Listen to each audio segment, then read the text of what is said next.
வசனத்தை போதித்தார். ஏனென்றால் வசனத்தில்தான் விடுதலை, வசனத்தில் வாழ்வு, வசனத்தில்தான் இதயம் கட்டப்படும், சிறைப்பட்ட வாழ்க்கை விடுவிக்கப்படும், மலக்கங்கள் திறக்கப்படும். அது மட்டுமல்ல, அடுத்த வார்த்தை அந்த வசனத்துக்குள் இருக்கிற நோக்கம் என்னவென்றால், அந்த வசனம்தான் ஒரு மனிதனை விசுவாசத்தின் பாதையிலே நடத்தும். திரும்ப சொல்லுகிறேன், இதைத்தான் ரோமர் 10:14 சொல்லுகிறார்.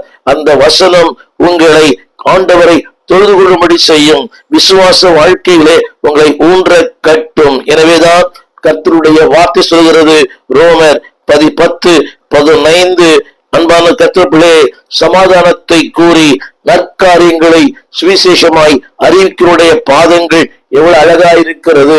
ஆண்டவர் அந்த வீட்டில் பிரவேசித்த நோக்கமே நற்செய்திகளை அறிவிக்க, சமாதானத்தை அறிவிக்க, சிறைப்பட்ட மக்களை விடுவிக்க. இயேசு உடைய வீட்டு இருப்பாரானால் உங்களுக்கு விடுதலை, இயேசு வீட்டு இருப்பாரானால் உங்கள் காயங்களை கட்டுவார், இயேசு வீட்டு இருப்பாரானால் உங்களுக்கு சமாதானம், இயேசு வீட்டு இருப்பாரால் நற்காரியங்கள் உங்கள் வாழ்க்கையில் நடக்கும். இதுவரை நற்காரியங்களே இல்லை. இந்த நாளிலே ஆண்டவரை உங்கள் வீட்டிலே அன்பானவர்களே அவரை அழையுங்கள், அழைத்தால் வருவார். கானாவூர் கல்யாணத்திற்கு அழைக்கப்பட்டார், அங்கே வந்தார். குறைகள் மாறிற்று, குழப்பங்கள் மாறிற்று, கலக்கம் மாறிற்று, கண்ணீர் மாறிற்று, வெட்கம் மாறிற்று, வேதனைகள் மாறிற்று, தேவைகள் சந்திக்கப்பட்டது.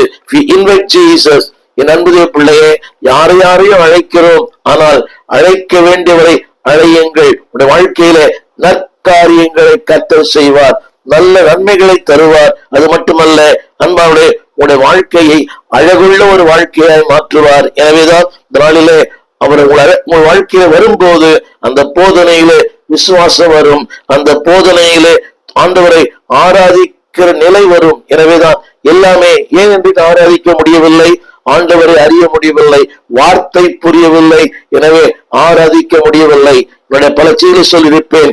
Shallow worship will lead into sinful life. ஆழமில்லாத அர்த்தமில்லாத ஒரு ஆராதனை, அர்த்தமில்லாத தொழுகை உங்களை பாவத்துக்குள்ளே வழி நடத்தும்.